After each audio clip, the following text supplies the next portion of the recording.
오늘의 성경 말씀은 마태복음 13장 44에서 46절의 말씀이 되겠습니다. 천국은 마치 밭에 감춰진 보와 같으니 사람이 이를 발견한 후 숨겨두고 기뻐하며 돌아가서 자기의 소유를 다 팔아 그 밭을 사느니라. 또 천국은 마치 좋은 진주를 구경하는 장사와 같으니 극히 값진 진주 하나를 발견하며 가서 자기의 소유를 다 팔아 그 진주를 사느니라. 아멘. 오늘의 말씀은 일상 속에서의 귀천이라는 말씀 전하시겠습니다. 반갑습니다. 주님의 은총과 평강이 예배의 자리에 나오신 모든 분들 위해 함께 하시길 축원드립니다. 찬양 감사드리고 찬양을 통해서 천국의 모습을 상상해보는 시간을 가졌습니다. 감사드립니다. 지난주 이제 제가 모임이 있어서 시내에 갔다가 모임을 마치고 전통 찻집에 들러서 이제 일행들과 같이 차를 한 잔 마시게 되었습니다. 찻집 입구에 들어가는데 이제 간판에 위에 귀천 이렇게 글귀가 적혀 있었습니다. 어디서 많이 봤는데 하고 이제 들어가게 되었죠. 들어갔는데 이제 내부는 다소 고풍스러웠고 아주 그냥 진한 그 쌍화차 향기가 막 코를 찌르는데 너무 좋았습니다.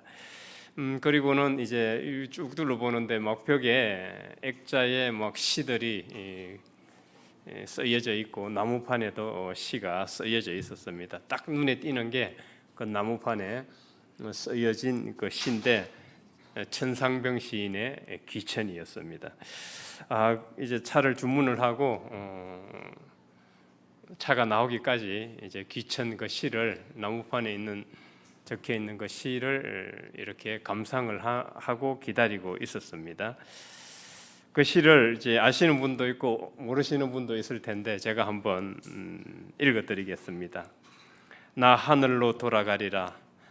새벽빛 와 닿으면 쓰러지는 이슬 더불어 손에 손을 잡고 나 하늘로 돌아가리라. 노을빛 함께 단둘이서 길석에서 놀다가 구름 손짓하면은 나 하늘로 돌아가리라. 아름다운 이 세상 소풍 끝내는 날 가서 아름다웠더라고 말하리라. 제가 이 시에서 특히 이제 감명 깊게 느꼈던 것은 쓰러져가는 이슬과 함께 손에 손을 잡고 그리고 노을빛과 산길석에서 단둘이 놀다가 구름이 손짓하면은 하늘로 돌아가서 내 인생 소풍 정말 아름다웠다고 말하겠다는 이 부분에 상당히 감명을 많이 받았습니다. 우리는 차가 나오는 동안 이제 각자 그 시를 읽은 그 감상을 나누면서 이야기꽃을 피웠습니다. 저는 귀천을 읽었지만은 또 다른 분들은 천상병 시인의 그 행복이라는 또 시를 읽기도 했습니다. 그 행복은 이런 거죠. 자식이 없어도 나는 세상에서 정말 행복한 사나이다. 운 좋은 사나이다.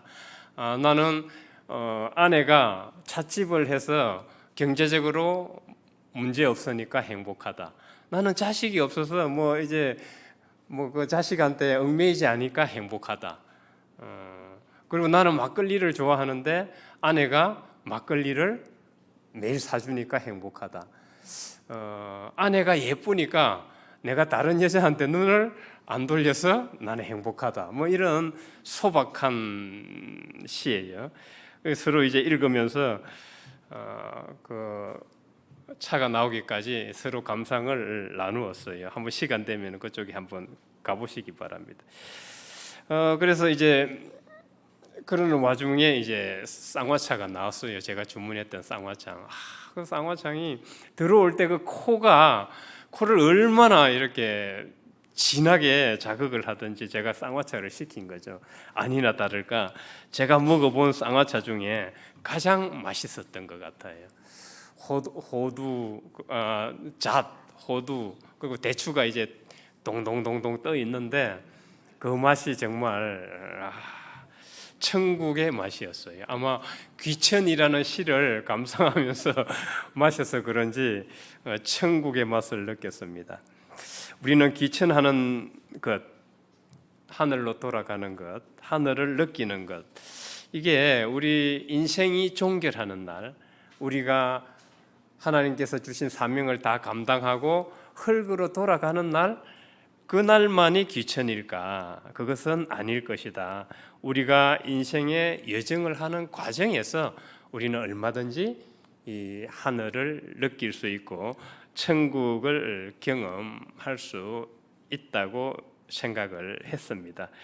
저는 그곳에 뭐 1시간 남짓 그렇게 시간을 보냈지만은 그 시간이 정말 천국과 같았기 때문입니다. 오늘 하나님이 주신 성경 말씀도 보면은 우리가 일상 가운데서 하나님 나라를 발견하고 경험하는데 강조점을 두고 있습니다. 주님은 이제 천국을 비유로 설명하고 계십니다. 그 우리가 주목해야 될 것이 특히 이 두 가지 비유죠. 천국은 마치 밭에 감추어진 보화와 같다. 또 천국은 마치 좋은 진주를 구하는 장사와 같다. 이 두 부분에 우리는 이제 초점을 맞춰야 되는데요. 비유를 드는 이유는 비유는 사실과 같지 않습니다. 사실과 같지 않고 그렇다 할지라도 비유는 사실 이상의 의미를 호명해내고 우리로 하여금 겉으로 보이는 세계의 너머의 세계, 더 깊은 진리의 세계를 보게 하는 것이 이 비유법입니다. 비유와 은유인데 여러분들이 뭐 학교 다니면서 달달달달 많이 외웠죠. 지금도 뭐 아마 수능에서 나오는지 안 나오는지는 잘 모르겠는데 김동명 시인의 내 마음은 그 네 개의 연으로 되어 있잖아요. 그 첫 연을 보면은 네 개의 연 중에 시작하는 첫 연은 내 마음은 호수요. 두 번째 연에서는 내 마음은 촛불이요. 세 번째 연에서는 내 마음은 나그네요. 네 번째 연에서는 내 마음은 낙엽이요. 이렇게 이제 시작을 하지 않습니까? 그걸 통해서 시인의 마음이 우리는 어떤지를 충분히 깊이 생각을 해볼 수 있죠. 내 마음이 호수다라는 것은 그만큼 호수같이 넓은 마음으로 자기 사랑하는 사람을 포용하겠다는 의미를 가지고 있죠. 내 마음은 촛불이라는 것은 그 사랑하는 님을 향해서 나의 하나 남은 열정마저도 다 태우겠다. 열정. 나그네라는 것은 그 사랑이 꼭 기쁨과 행복만 있는 것이 아니죠. 나그네처럼 오랜 기다림이 있어야 되고 또 인고의 시간을 겪어야 하는 것입니다. 낙엽은 어떤가요? 바람이 불면 그냥 한 번에 뒹굴고 그리고 사람이 밟으면 막 바스락 먼지가 되어서 사라지게 됩니다. 그처럼 연인 관계가 사랑하는 관계가 그 낙엽처럼 쓸쓸하고 고독하기도 하다는 것이죠. 그걸 통해서 우리는 이 인간사, 사랑하는 사람끼리 또 형제끼리 그 마음이 어떤지를 우리는 충분히 이해하고도 짐작함이 있죠. 이게 비유와 은유가 우리에게 가져다주는 세계입니다. 주님께서 천국을 비유로 설명하는 것은 바로 이런 이유입니다. 겉으로 보이는 세계의 너머에 있는 그 진리의 세계를 더 깊이 보도록 하기 위함입니다. 그러면 먼저 주님은 하나님 나라를 밭에 감추인 보화와 같다고 하셨습니다. 보화는 뭐 귀중한 보물, 뭐 보석,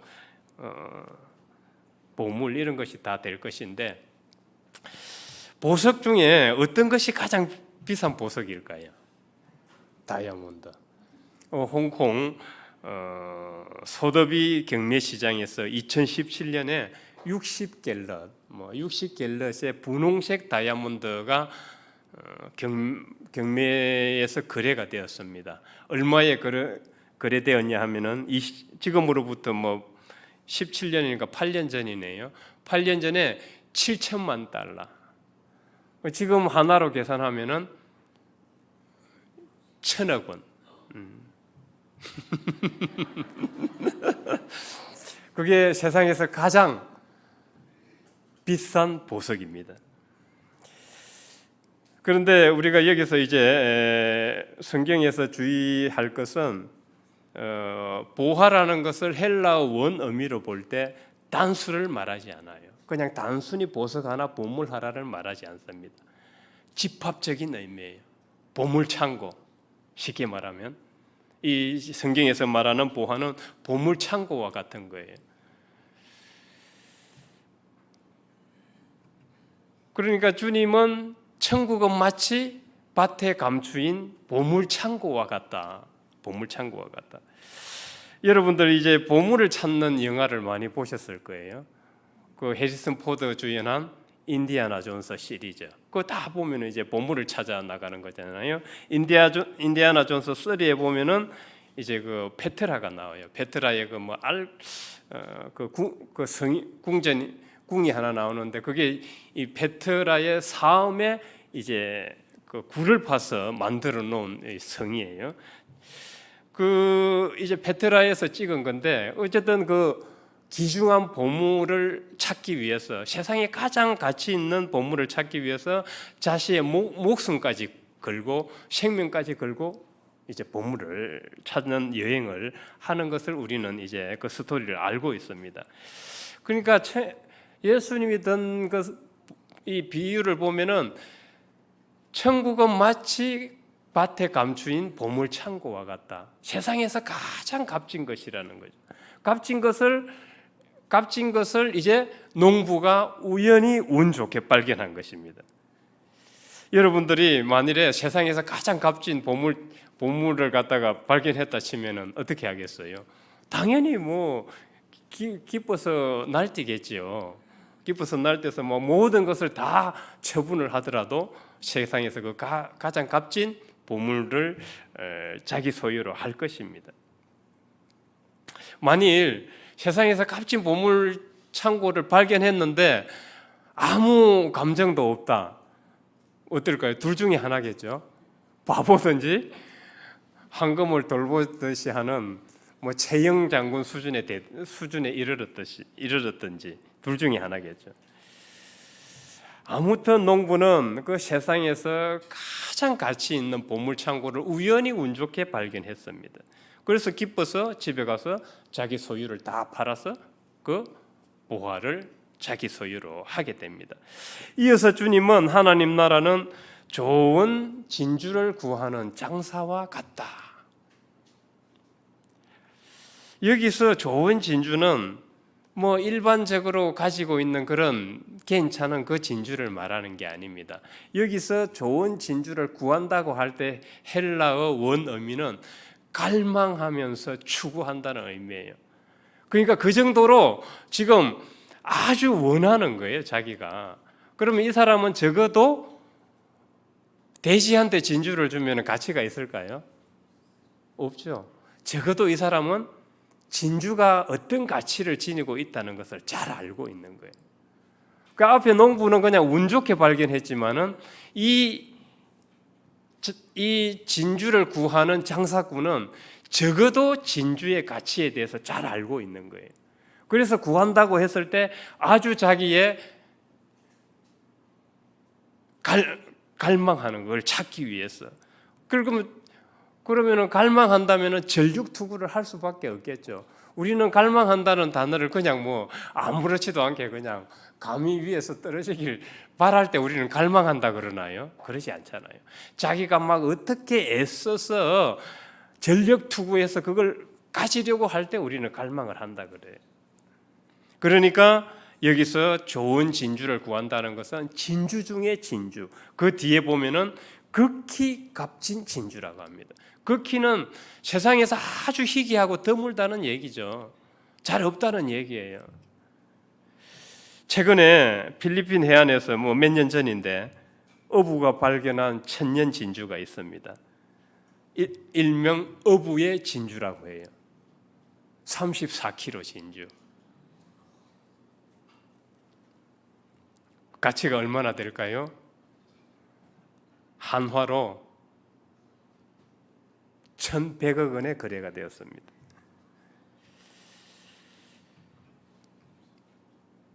만일에 오늘 성경상의 장사꾼이 이 필리핀 해안에서 그런 34kg짜리 진주를 발견했다면 어떻게 할까요? 자기는 그 진주의 가치를 잘 알고 있잖아요. 그러면 당연하죠. 농부처럼 뭐 기뻐서 날뛰면서 자기 소유를 뭐 다 처분하더라도 그 진주를 가질 것은 자명한 이치입니다. 우리는 예수님이 든 천국 비유에서 몇 가지 점을 생각해 볼 수 있습니다. 첫째는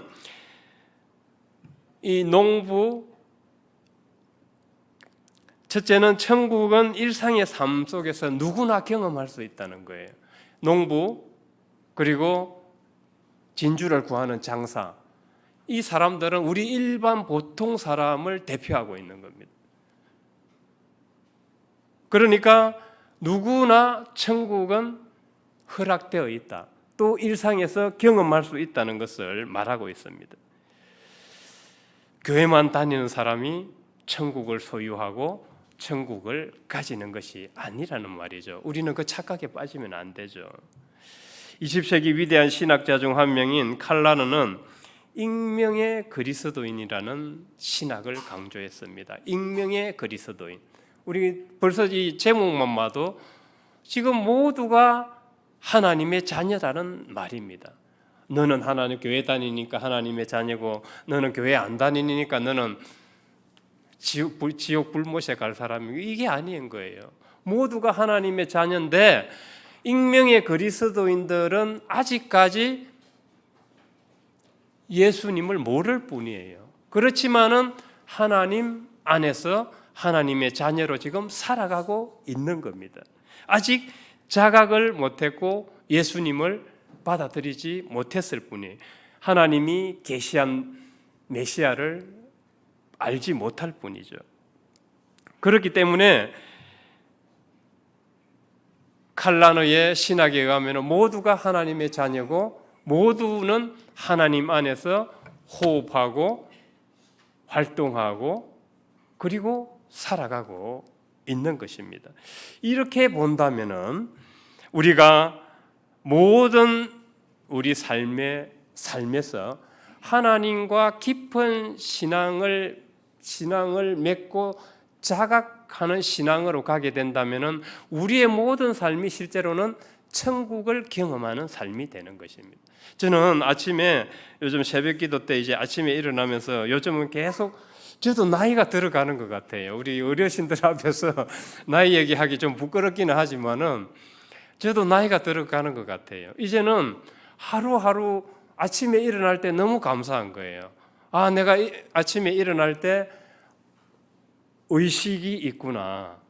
그리고 내가 하나님께로 향하고 있구나. 이거 자체만으로도 감사한 거예요. 그렇지 않다면은 인사불성이 돼서 지금 자기가 누군지도 모르고 자기 스스로도 자각하지 못하고 그렇게 된다면은 물론 그것도 우리가 마음대로 해석할 수 없지만은 내 개인적으로 볼 때는 일어나서 의식할 수 있고 의식을 가질 수 있고 내 마음이 하나님을 향할 수 있고 활동하고 먹고 할 수 있는 이 모든 것이 다 하나님의 은혜더라는 사실입니다. 것입니다. 바로 우리는 하나님과 깊은 관계, 신앙 속으로 들어가면 실제로는 우리가 사는 모든 것이 하나님의 은혜고 그것이 천국을 경험하는 것입니다. 그런데 우리는 너무 천국을 추상적으로 어떤 교리화되고 정형화된 틀 안에 천국을 생각하고 있기 때문에 지금 내가 경험하는 것이 천국이 아닌 것이죠. 그리고 조금 힘들고 고통스럽고 한다면은 이거는 천국에서 멀어진 거예요. 둘째, 천국은 보물 창고처럼 숨겨져 있다는 것입니다. 아무나에게 발견되기 힘들다는 거죠. 그렇다면은 두 번째, 천국 비유에서 우리는 두 번째 비유를 주목할 필요가 있습니다. 극히 값진 진주를 구하려고 하는 장사꾼. 이 장사꾼은 그 값진 진주를 구하려고 갈망하고 추구했어요. 다시 말해서 그 값진 진주를 찾기 위해서 전력 투구했다는 소리예요. 감히 그냥 위에서 떨어지기를 기다리고 있었던 것이 아니라 저 감을 어떻게 따먹을까 하고 전력 투구를 하고 방법을 생각하고 행동을 했다는 말입니다. 이것은 단지 우리의 의지와 노력으로 천국을 발견하고 구원에 이른다는 의미로 해석해서는 안 됩니다. 이것은 우리에게 천국의 가치를 알고 그것을 발견하기 위한 동기부여가 되었을 때 이런 일이 일어날 수 있다는 것을 강조하는 겁니다. 여러분들 지금 잘 생각해 보십시오. 우리 여기 남자 성도님들, 저는 잘 모르겠어요. 남녀를 이렇게 제가 구분하는 건 아닌데 대부분 교회에 보면 여성이 많아요. 왜 그런지는 잘 모르겠어요. 그래 대부분 보면은 여성들이 신앙을 먼저 시작하는 경우가 많아요. 우리 교회로 볼 때 안 그런 경우도 있습니다. 제가 우리 교회를 가지고 일반화 시키려고 하는 것은 아닙니다만은 우리 교회를 볼 때 그래요. 그런데 이제 남자분들이 결혼하고 나서 이제 교회를 따라옵니다. 그런데 처음에 잘 안 따라와요. 부인 태워준다고 교회에 왔다가 차 안에 있어요. 그리고 빨리 예배 드리고 빨리 밥 먹고 나올 때까지 기다려. 막 전화해서 빨리 나오라고 조르죠, 그죠? 애처럼 빨리 언제 나올 거야, 막 그러면서 조릅니다. 그랬던 분들이 지금 여기 앉아 있어요. 그랬던 분들이. 자, 이것은 이제 그분들이 부인이 없어도 스스로 교회에 나와요. 여기 앉아 계신 우리 남전도분들 그렇죠? 이제 부인이 없어도 스스로 나옵니다. 부인이 꼭 가자 해서 부인 데려다 주려고 나오는 게 아니에요. 왜? 이제는 그 예배의 가치, 말씀의 가치를 깨달았기 때문에 스스로 동기부여가 된 거예요. 동기부여가 됐기 때문에 이제 그것을 자기가 찾으려고 하는 거예요.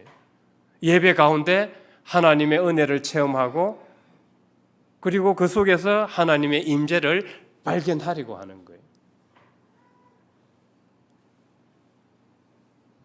여기서 이제 동기부여가 되게 되면은 그 천국의 가치를 알고 그것을 찾으려고 하죠. 좋은 진주를 구하려는 장사꾼이 그 진주의 가치를 알기 때문에 찾으려고 전력 투구를 하듯이.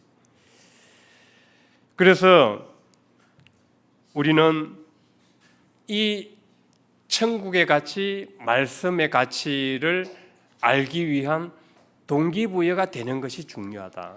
이게 안 되면은 돼지한테 아무리 진주를 던져줘도 그 가치를 알 수가 없습니다. 아무리 좋은 말씀을 귀에 들려줘도 마이동풍이에요. 그러면은 동기부여가 되기 전까지가 문제인데 동기부여가 되려면 어떻게 해야 할까? 우리 이 남전도 분들이 신앙생활을 해온 걸 보면은 거기에 답이 있어요. 다른 특별한 방법이 없어요. 뭐죠? 성령의 은혜 속으로 교회 공동체 속으로 들어와서 신앙의 여정을 같이 하는 다른 방법이 달리 특별한 방법이 없어요. 지금 우리가 교회에서 멀어지는 사람을 걱정하는 이유가 여기에 있어요. 교회에서 멀어지고 발걸음이 뜸해지면은 신앙도 같이 멀어져요. 이 참 희한해요. 쉽지 않아요. 왜 그럴까요? 이 교회 공동체 안에는 성령께서 형성해 놓은 에너지장이 있어요. 우리가 그냥 모여 있는 것 같은데 우리가 모일 때 에너지장이 있고 교회는 그걸 기억하고 있어요. 언제부터? 예수님께서 십자가의 보혈의 피를 흘리시고 부활하셔서 제자들에게 오순절날 성령의 은혜를 부어주시면서 교회가 시작되었는데 그 교회의 기억이 2000년 내내 교회 속에서 이어져 내려오는 거예요. 그 생명력이. 그 생명력 안에 들어올 때 우리의 신앙이 생겨나고 강력해지는 거죠. 그런데 교회와 멀어지면은 자연히 신앙이 뜸해지고 이제는 점점 멀어져요. 그래서 우리가 새벽 기도 때 교회와 멀어진 사람, 교회에 오지 않는 분들을 위해서 계속 기도하고 그분들이 교회로 다시금 발걸음을 돌릴 수 있게 해달라고 기도하는 이유가 여기에 있어요. 교회와 발걸음이 멀어지면은, 교회와 멀어지면은 신앙도 멀어지기 때문이죠. 그러면은 더더욱 천국을 경험하고 말씀의 가치를 알게 되는 것은 힘들어지게 되는 것입니다. 셋째, 천국 비유에서 한 가지 더 생각해 볼 것은 천국의 가치를 알게 되면은, 또 경험하고 발견하게 되면은 우리의 삶의 우선순위가 완전히 뒤바뀌어요. 지금 농부는 우연히 보물창고를 발견했어요. 그렇지만은 그 가치를 알고 자기의 소유를 다 팔아서 보물창고를 삽니다. 이 좋은 진주를 구하는 장사꾼은 이미 진주의 가치를 알고 있습니다. 자기가 전력투구를 다해서 자기가 원하는 것을 얻었습니다. 그랬을 때 모든 것을 팔아서 그 자기가 찾던 것을 소유하게 됩니다. 이것은 비유적인 말인데 우리가 지금 세상에서 찾고 있는 것들, 추구하고 있는 것들, 일단은 뭐죠? 뭐니 해도 머니가 최고예요. 은행 잔고가 계속 올라가고, 그죠? 그리고 지금 주식이 3년 만에 3,000포인트인가 이상 올라갔다 그러는데, 내가 투자한 주식이 계속 올라가고, 우리는 여전히 여기에 관심이 많아요. 코인에 투자했는데 코인이 그냥 계속 올라가고, 고급 아파트에, 좋은 차에, 그죠? 이게 지금 우리의 삶의 우선순위예요. 좋은 직업에, 실제로 우리 삶의 우선순위예요. 이것들이 물어보면 다 그래요. 그런데 말씀의 가치를 알고 천국의 가치를 알게 되면 이 우선순위가 바뀐다는 소리예요. 그것을 다 팔아서 천국을 사고 말씀을 사게 되는 거예요. 그래서 그것을 잘 보여주는 대표적인 사람이 바울이에요. 빌립보서 3장 8절, 또한 모든 것을 해로 여김은 내 주 그리스도 예수를 아는 지식이 가장 고상하기 때문이라. 내가 그를 위하여 모든 것을 잃어버리고 배설물로 여기면 그리스도를 얻고. 사도 바울은 우연히 예수 그리스도를 얻은 사람이에요. 농부가 밭을 갈다가 우연히 보물창고를 운 좋게 발견한 사람과 같아요. 사도 바울은 예수를 전혀 몰랐잖아요. 그런데 운 좋게 부활 예수를 만나면서 예수 그리스도의 지식이 충만해지게 된 거예요. 그러면서 자기가 세상에 가졌던 것을 다 팔아서 예수를 사고 예수의 제자가 돼가지고 1, 2, 3, 4차 선교 여행을 다니면서 기독교를 복음화시키고, 지금 2000년 후에 우리가 기독교를 가지게 된 것은 바로 사도 바울과 그 제자들의 역할이 컸기 때문입니다. 바로 사도 바울은 삶의 우선순위가 뒤바뀐 거예요. 그래서 신학자들은 바울의 그 서신, 지금 우리는 성경을 보면은 이 뒤에 거의 신약 성경을 바울이 다 쓴 거라고 생각을 하는데, 물론 맞아요. 물론 맞는데 그 중에서 특히 7가지 서신은 바울이 확실히 바울이 쓴 것이라고 보고 있는데, 바울 서신을 연구해 볼 때 신학자들은 바울이 적어도 요즘으로 치면 박사 학위를 몇 개 정도 가지고 있었을 것이다. 그 정도로 헬라 철학과 문학을 잘 알고 바울이 깊이가 있었다는 거예요.